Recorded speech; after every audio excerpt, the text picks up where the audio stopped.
Welcome back to our podcast today, Brittany. And I have a truly special guest, someone whose work we've both personally found to be a mirror and a roadmap.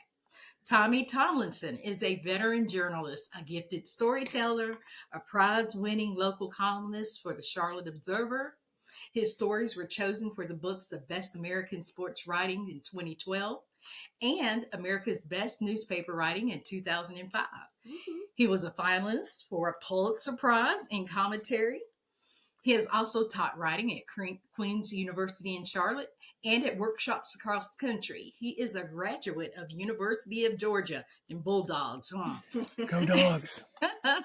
and was a 2008 and 2009 Neiman Fellow at Harvard University. He's written some of our biggest names in journalism.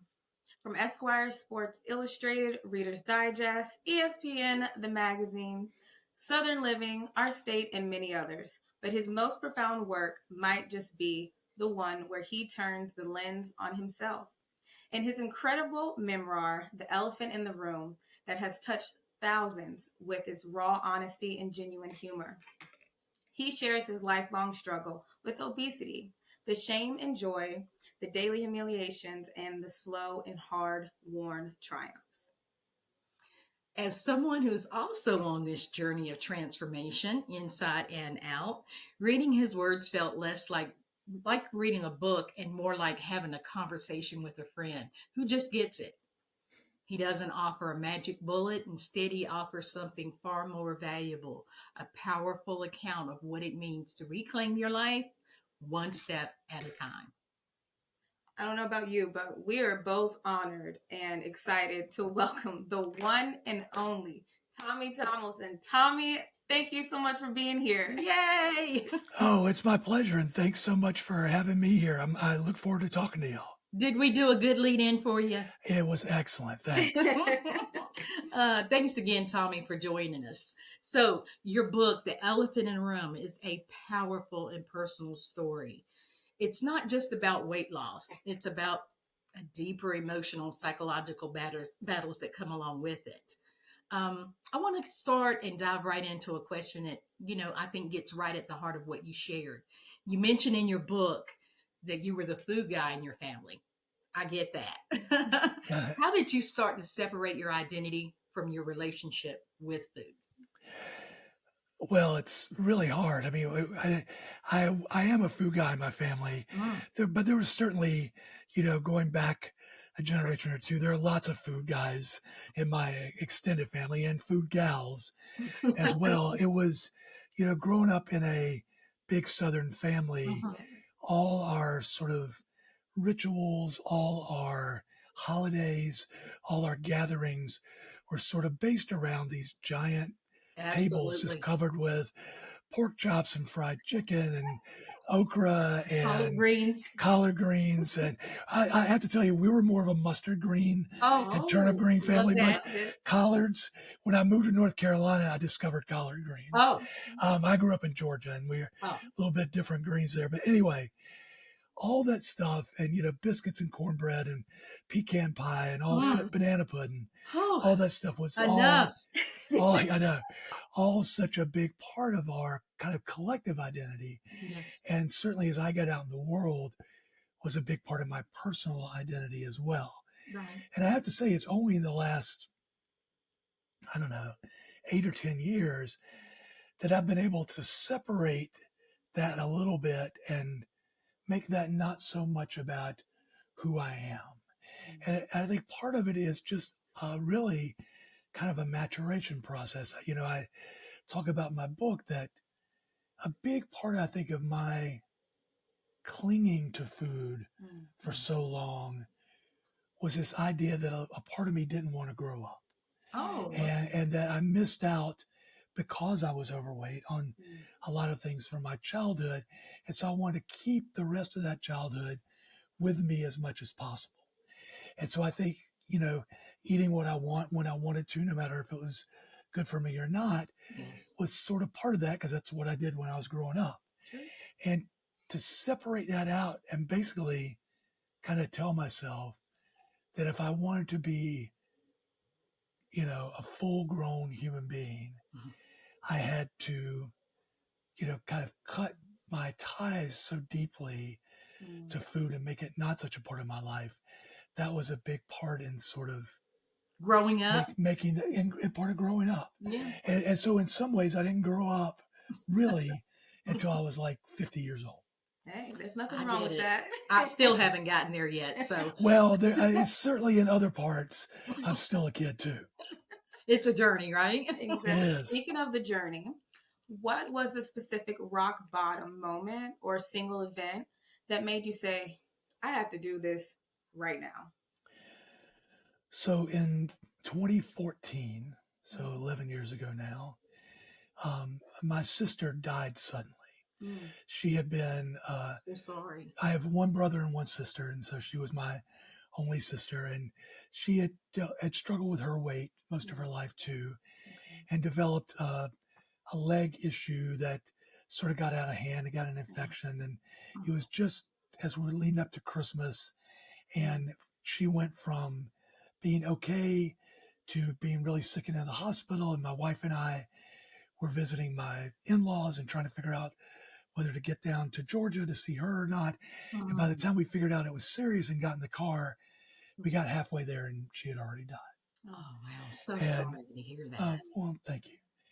And at her funeral, I was at that time weighing the most I'd ever weighed. I was 460 pounds.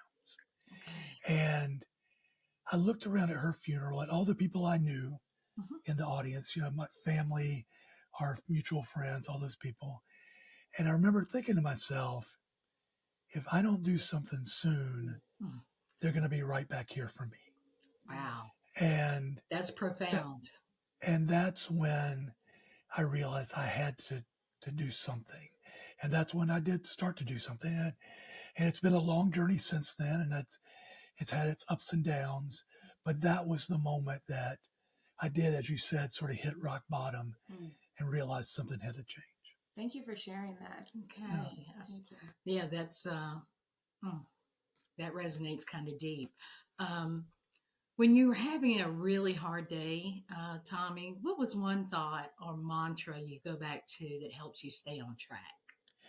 So it's funny because it's something that I do as a writer.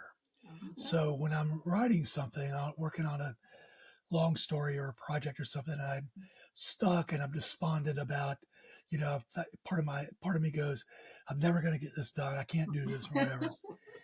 I keep a little file of stuff I've written that I really liked in the past. Oh, okay. And so if I look at that, I sort of realize, okay, I've done this before. Right. I have successfully completed a hard project before. And so if I've done it before, I could probably do it again. So one thing I do when I'm having a struggle with food or having a tough day or whatever, is I go back to my Fitbit app. Yes. And the Fitbit app tracks over time what I weighed at any given moment. Exactly. And so I can go back and look and see that I used to weigh 460 pounds. And now, as of last time I looked, like last Sunday or whatever, I weigh like 349. So I've lost Good for you. 111 pounds. And so I know in the same way that I know I've written good stories before, I know that I have conquered on previous days struggles that I've had with food. And if I just remind myself that I've done it before, it makes it much easier to tell myself that I can do it again. That's true. Good. So have you done it before and then retreated back with your weight? Sure. Okay. Like a million times. A million times. This current place I'm at is the most sustained I've ever kept weight off and kept it down. And so I have confidence now, more confidence than ever, that I'd be able to do it. But in the past, sure, I go on one of those like fad diets, those things that show up in like the bestseller list, like, 30 pounds in 30 days or whatever. And the thing about all those diets is they all work in the short term. Yes. Like you can lose 30 pounds in 30 days. The problem is you have to keep living after that. Yes, true. And after that 30 days, those diets tend to not work anymore. And if you're like me and like most people who struggle with their weight, not only do you not keep losing weight, you tend to gain it all back. Sometimes I've more. done that. Yeah. And more. And so I've done that many times over the years. Over these last few years, I've been able to keep it off through a lot of just trial and error and a lot of learning some hard lessons. But yes, certainly it's never just like a clear path where you get better and better and better. You get better for a while and then you backslide or you fall off the wagon or whatever you want to call it. Yes. For a little while, and then you get back up and start again.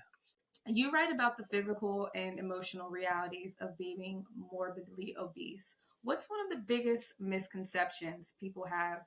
What's that actually like?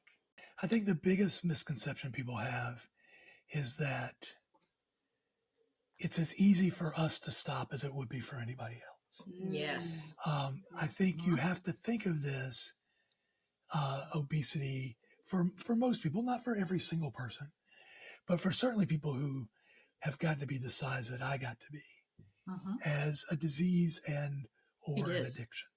Yes. And so you don't treat it just through willpower. And I've had many, many people, including some doctors who probably should have known better over the years, just say, well, just stop doing that, as if it was that easy. Yes. And, you know, and I think people just don't understand the chemical forces, the biological forces that are at play here. It's a extremely complicated and it's very condition. deep. It goes very deep, and it's not just willpower. No. There's a lot of body chemistry involved, a lot of genetics involved. My current doctor, who's somebody I really like, says, you know, he has patients who can like sniff a donut and they gain 5 pounds. And he has patients who can like go eat lunch out of the trash truck and they never gain an ounce. I think many people believe that, and it's not just obesity. I think they believe things like being on drugs or being an alcoholic is simply a matter of willpower. And it's just so much more complicated than that. It is. There's just so many forces involved. And that idea that you could just stop and stop what you're doing, and, you know, in the same way that you can, you know, hit the brakes and stop a car, it just doesn't work that way. And I think many well-meaning people still have that misconception. Yes. You know, in your book, you emphasize that there's no magic bullet for weight loss. What do you think is the single most important habit someone could develop to see those sustainable changes? Well, you kind of said it in the question. It's sustainability. It's consistency. So if you try to lose a bunch of weight really fast, you're almost always going to fail, because your body is, whenever you lose weight, no matter how big you are, your body, it sets off alarms inside your body. Yes. Because your body still thinks you're a Neanderthal and it's winter's coming and it's trying to save up. Exactly. Because you might starve. And so, and this is proven biologically. If you lose a lot of weight really suddenly, your whole metabolism changes. It does. Because your body thinks there's an emergency and something bad's happening. So the idea is to lose weight slowly and consistently. And that's also, by the way, the key to handling just about any bad habit and making it a good habit is just doing a little bit each day. And so what I learned through, you know, studying this, through my doctors, through, you know, trial and error, bad experiences, good experiences, is if I just try to do a little bit to make myself better every day and let those wins accumulate and be patient with it, then over time, then you see real sustainable gains. And by gains, in my case, I mean losses. And so it just takes that patience that many of us do not naturally have. Yeah. Because we're in a society that tries to fix everything immediately. Yes. And instant results, right? Instant results, right? And by doing this kind of work, instant results are never going to work. No. And you have to look at the long term. You have to play the long game. Yes. And when you do that, then you start to see real success. Okay. I like that. Patience. That's my lesson and takeaway today. Patience, Good, patience, good. patience. What tools have you used in your weight loss journey, and which tools do you find the most helpful?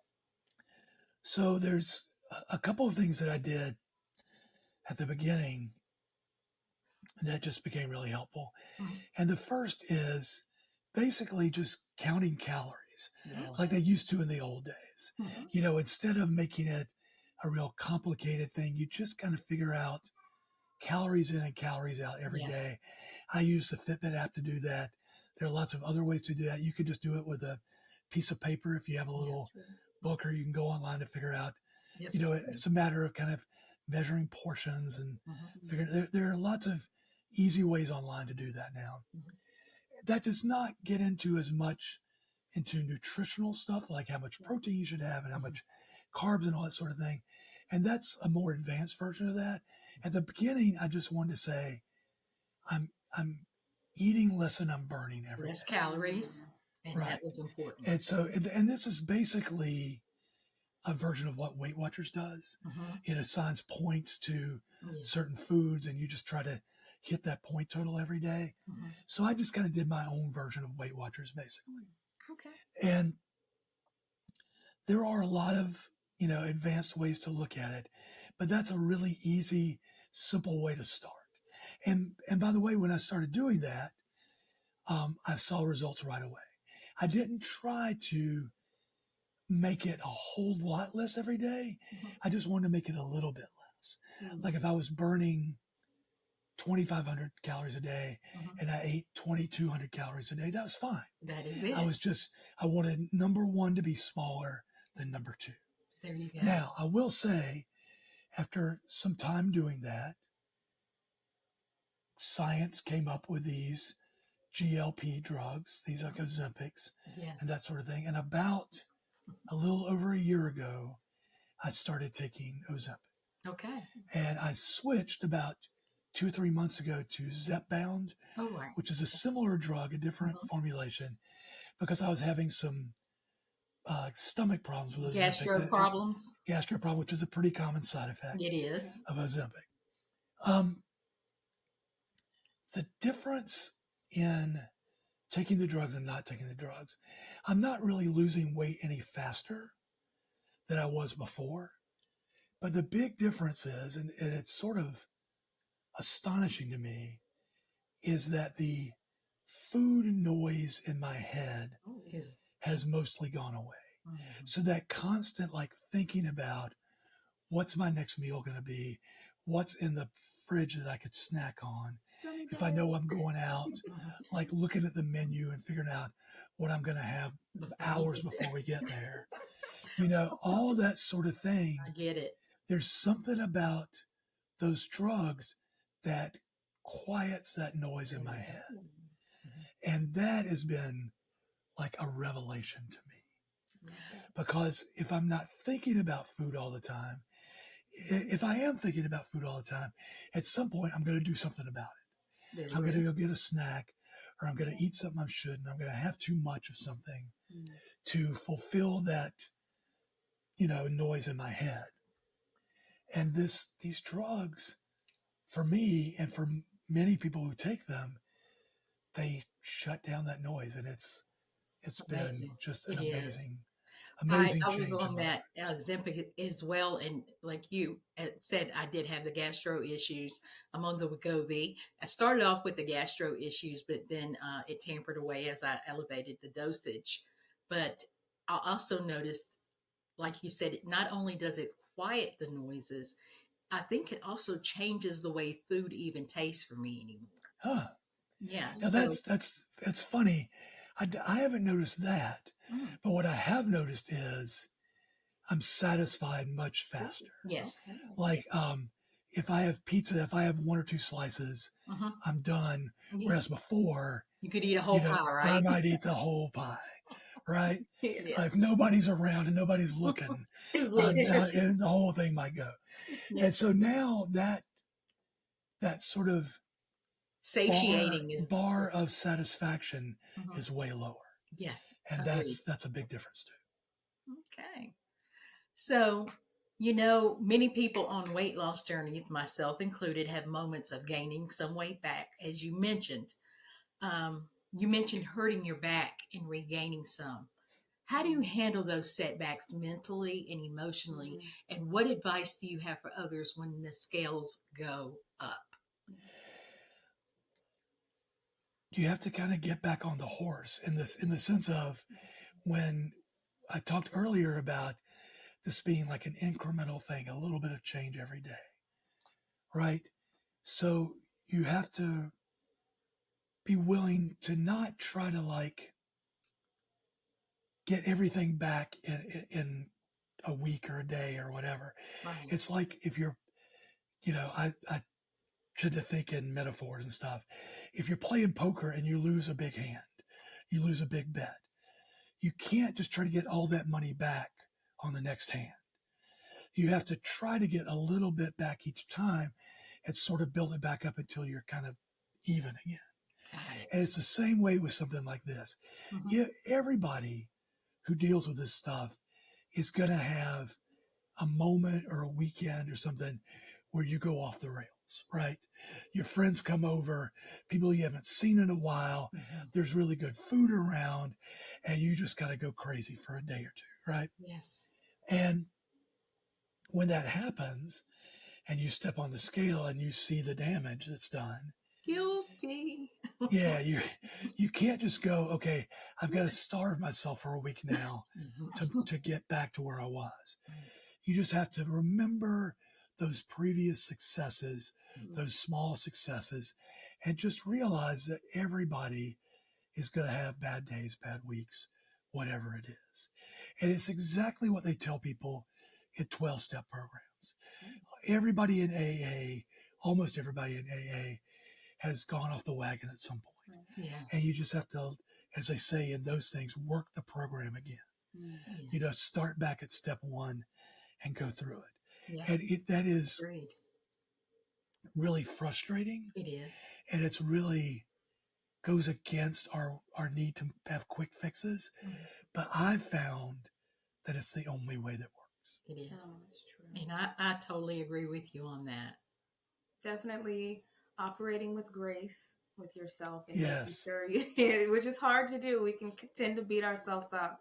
But as a journalist, you've written a wide range of publications. How did your experience writing for places like Esquire and Sports Illustrated prepare you to write something as personal and vulnerable as The Elephant in the Room? Yes. That's a really good question. And there's one specific story I wrote that actually kind of allowed all this to happen. Ooh. So I had known for years and years, I mean, ever since I became a serious writer, that I should write about my struggle with my weight. Because they say, write what you know. This is the thing I know better than anything. Okay. But I was afraid to do it. I was afraid of how vulnerable it would be. I was afraid that it might upset people I love. I was afraid of, just so many things about opening yourself up. But part of how I sort of made my living as a writer was asking other people to be vulnerable, asking other people to open themselves up for stories that I would write. And it came time for me to do this one story. I saw a little blurb on ESPN TV about a guy named Jared Lorenzen, who had been a quarterback at the University of Kentucky. He had played in the NFL briefly. By this time, he was in his mid-30s. He was known when he was playing at Kentucky as the hefty lefty because he was the biggest quarterback anybody had ever seen. He was way over 300 pounds. Oh, wow. I saw a clip on him on ESPN one night. He was playing in a little like semi-pro league, and he was clearly over 400 pounds. He was as bigger than me, and still playing. It's still really good. And immediately when I saw that, I thought, somebody ought to write a story about that guy. And I bet I have insights into him that maybe most people would. Really? So, because we share, obviously, this deep struggle with our weight. So I looked him up and I told him who I was, and I told him I was a big guy too. And I asked him if I could come up to Kentucky and talk to him about it. And to his credit, he agreed. And as he opened himself up to me, and as he talked about how his weight had made him popular as sort of a cult hero in a lot of ways, but it also really damaged his career, had destroyed his marriage, had damaged a lot of his friendships. I thought to myself, if he can open himself up in that way, then I should be able to do the same thing. Raise that awareness. And so I called my book agent, a guy who had been patient with me for years, as I talked about various books that never got off the ground. And we had talked about this very topic and my fear of doing it. And I said, I'm ready to do this book now, because Jared was showing me how to do it. And so I wrote that story about him. It became one of the most popular stories at the time, at least in the history of ESPN's website. Wow. Because so many people identified with it, and it wasn't just people who were overweight. So since that story came out in 2014, my book came out in 2019, I've gotten thousands and thousands of emails and calls and letters and stuff from literally all over the world since then. And the common thread that I found is that the struggle is similar. No matter whether you're struggling with your weight, whether you're struggling with alcohol, whether you're struggling with drugs, depression, anxiety, whatever it is, the things that the symptoms all look and feel the same or similar. And so people who read my story, who weren't overweight, but had their own issues to deal with, they saw something in Jared's story and then later in my story that resonated with them and that they identified with. And so it reached a whole bunch of people that I'd hoped to reach, but who weren't just in that little subset of people who were seriously overweight. It reached many, many more people than that. And so that was, incredibly gratifying to me. And it, to me, justified me putting myself out there in that way, because I thought if I'm going to do it, I want to do it in a way that really is meaningful to other people. Good. And I'm really grateful that that's what happened. Great. Well, how has the act of writing this memoir changed your own relationship with body and with food? I think in a lot of ways, first of all, just that feedback told me something that I knew sort of intellectually, but I never really felt it before. And that's that none of us are alone in this stuff. I think when you're in the struggle, no matter what it is, sometimes you feel like you're the only one, that nobody will ever understand you, that there's no point in trying to talk about it with anybody else because they won't get it or whatever it is. And the fact is, there are millions of other people out there who are struggling with not just your specific thing, but with other things that are so similar that they could resonate and they could talk to you about. Yes. And so knowing that there's this tribe out there of people who understand makes me much more likely to talk about anything that I want to talk about openly and frankly. But especially my relationship with food and weight and whatever. The second thing, which is sort of related to that, is that it's much harder now for people to hurt me with that stuff. Because I've said it all. I've put myself out there. Like, there's nothing you can say to me that I didn't put in a book for other people to read.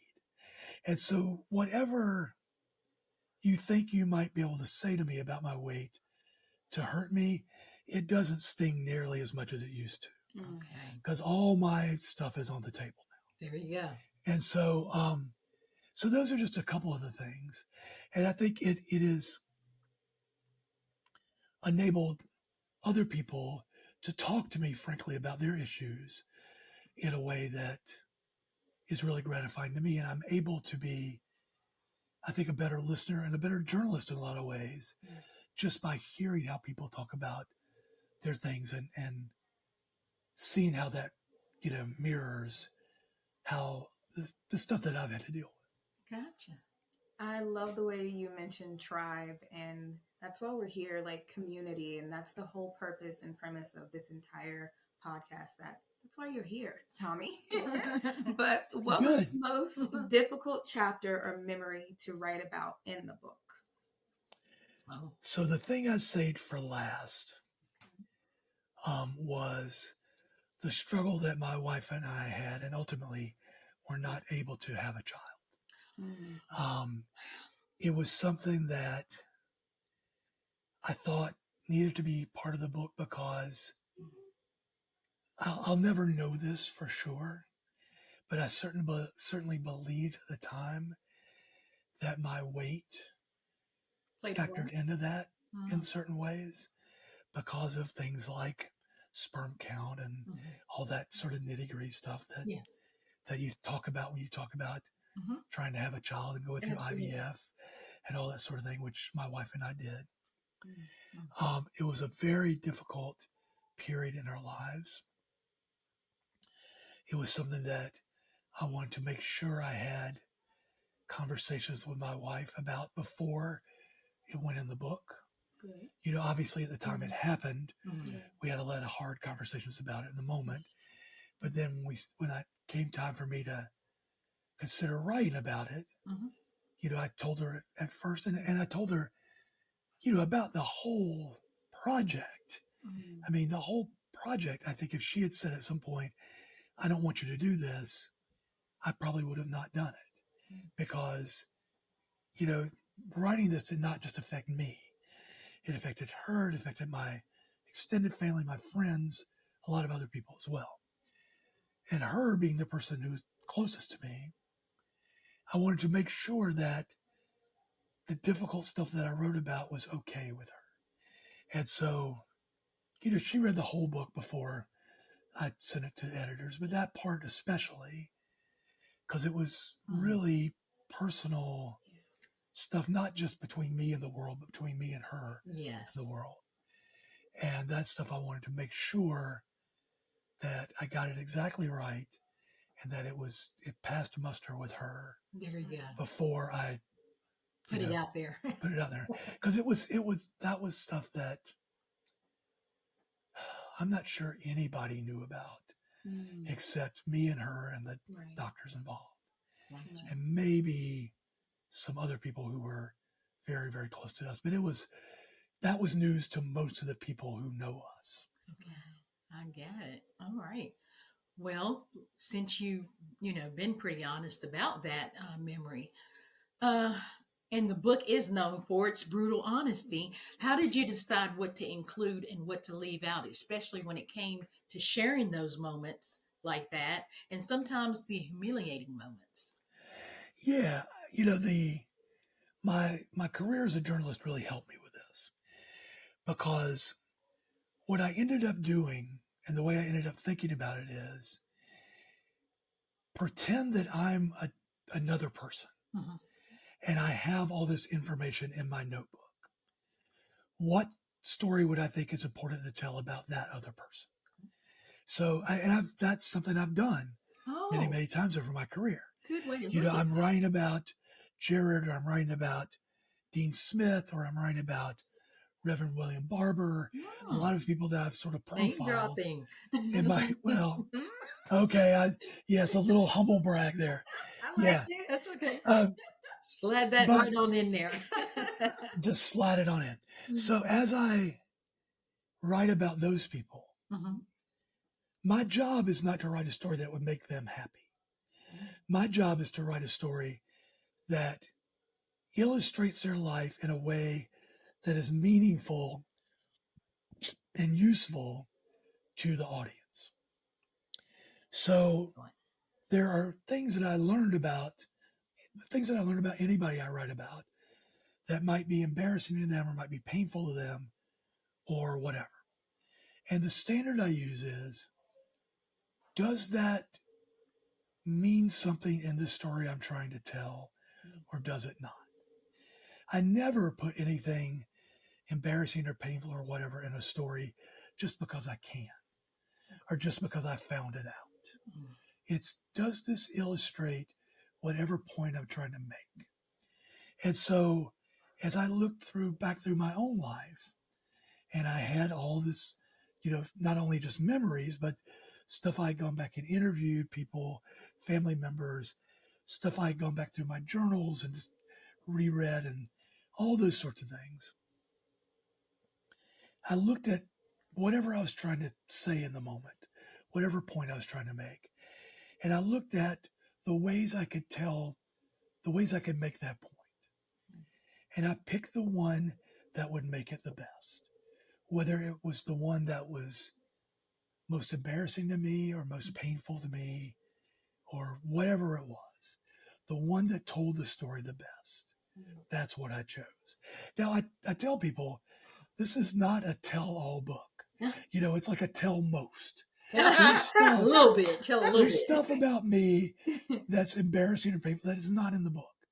But the reason it's not in the book is not because I was too embarrassed to say it. It's because it didn't tell the story that I set out to tell. Okay. And that's the standard. And so I felt like at the end that I faithfully held myself to that standard, that I wrote the book about myself the same way I would write it if I was writing about somebody else. Well, you're giving us all kind of good tips for our podcast. I appreciate it. You're dropping gems for us. Well, you touch on the American paradox of being a nation obsessed with diet culture while simultaneously normalizing unhealthy food. What do you believe is the biggest systemic change needed to address the obesity epidemic in the U.S.? Well, there's two or three things. First of all, it goes back to what I said early in this conversation, is that everybody has to get on board with the idea that obesity is a disease, something that needs to be medically treated rather than a character flaw. Yes. Or a failure in willpower or whatever. And once everybody's on board with that, it becomes much clearer other things that need to happen. Yeah. Like we have sort of an epidemic of the way that junk food, ultra processed food is sort of sold to us as Americans.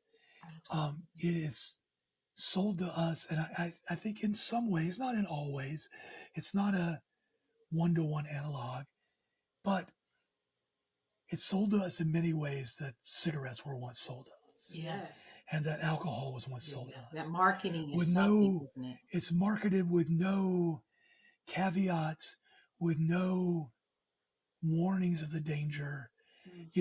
Being overeating and junk food and huge portions is in some ways sort of the last allowable vice that we have. If you smoke, you're kind of looked down on. If you drink too much, you're kind of looked down on. But if you go to Chili's and you eat the double cheeseburger and the wings and the chips and the appetizer and drink 4 Cokes, that's a good time, right? Yeah, chocolate and if you just watch like on I watch a lot of football. So if you watch on the NFL Sunday, you see all these beer ads that have warnings about drinking, but then right after that is the ad for Doritos or whatever, Wingstop and Buffalo Wild Wings or whatever, that for many of us are more dangerous to our particular body chemistry, but there's no warnings about them or anything. And there are billion-dollar industries that spend billions of dollars on research engineering foods to make them more addictive to us. Exactly. You know, if for people like me, a Big Mac is more of a narcotic than, you know, A narcotic. Yeah. than an opioid. Right. Yes. You know, and it's different. And here's the thing that makes it a more complicated question. Mhm. You have to eat to live. You can give up on drugs or alcohol or whatever it That is, part. cold turkey, and live your life. Mhm. You cannot just stop eating. They No. can't. And so you have to manage that in a different way than you manage an addiction to cigarettes or alcohol or whatever those other Yes. things are. And so that makes it much more difficult to regulate. Yeah. It makes it much more difficult to medicate. Mm.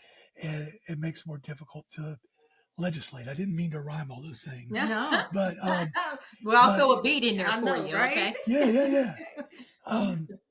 But it makes it a much more complicated issue Yes.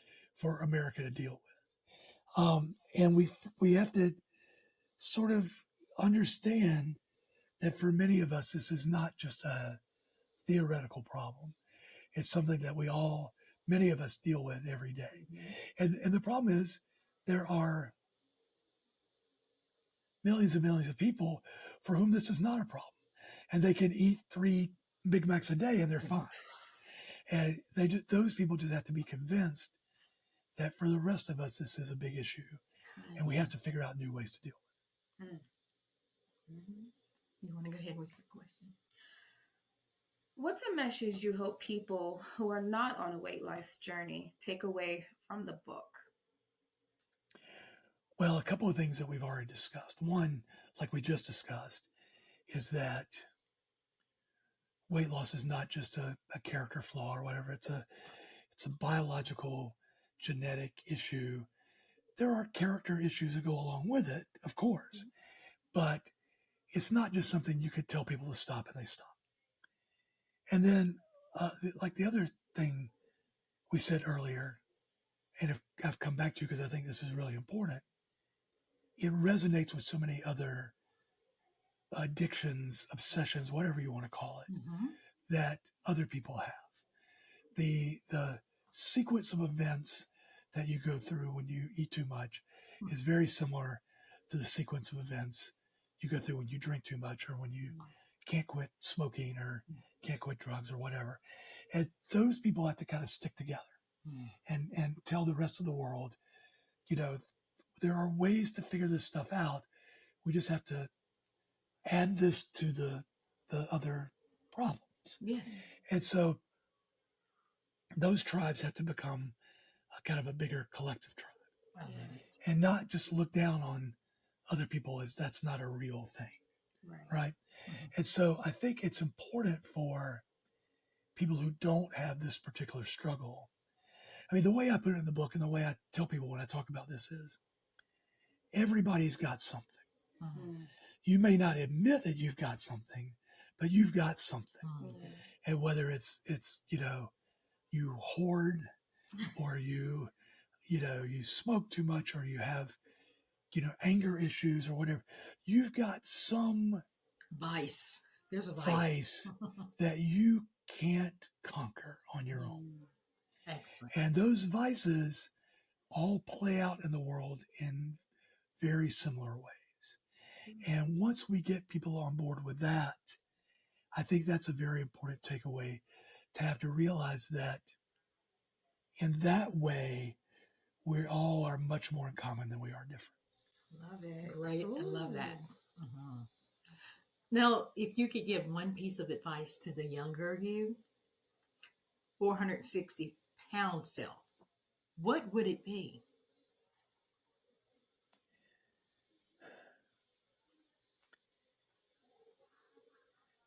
I think it would be, in just a simple phrase, believe in yourself. Aww. I think there was a long time in my life when I didn't really believe that I had what it took to get better. That there was some character flaw, that there was something wrong with me in some fundamental way that I couldn't change, or that I couldn't figure out a path to get over or beyond or whatever. And that, not only kept me from getting better in a lot of ways, it made things worse, because then I thought, well, if I can't change, I might as well just, dive in, right? You get those kind of days where you feel like, well, if I'm going down, I might as well go down swinging, right? and you just make things worse for yourself. And so I think it took a long time. And I didn't just do this by myself. I did this with the love of a great wife and family and friends who believed in me. I did this through counseling many ways. I did this through a lot of research and sort of self-help. But I was eventually able to believe that I could, going back to the very beginning, sort of grow up in this really important way and tackle this problem in a mature fashion, in a way that I did not think for a long time I had the strength to do. And I think we all have depths of power inside ourselves that we don't quite understand. And we tend to give up on ourselves maybe a little too quickly sometimes. And so I would just tell the younger me and the younger anybody who's trying to deal with all this stuff, is that, you may have power you're just not aware of yet. Oh. And to go look for those. Good. Well, you know what? That was really enlightening. Tommy, the story of The Elephant in the Room isn't just a memoir. It's a guide to understanding the complex relationship we have with our bodies, our food, ourselves. He shared with us that there's no magic bullet for sustainable change, but rather a series of small, intentional habits and a whole lot of mental and emotional resilience. I think one of the most powerful things that you shared was the idea that our identity doesn't have to be defined by our relationship with food. It's about separating those two things and finding worth beyond the number on the scale. And your honesty about the setbacks, and that was such a vital reminder that it's a journey and it's not linear. So I appreciate your inspiration behind that. Well, thank you so much for having me on. And I'm sure I appreciate your willingness to let me say these things and maybe reach some more people who need to hear it.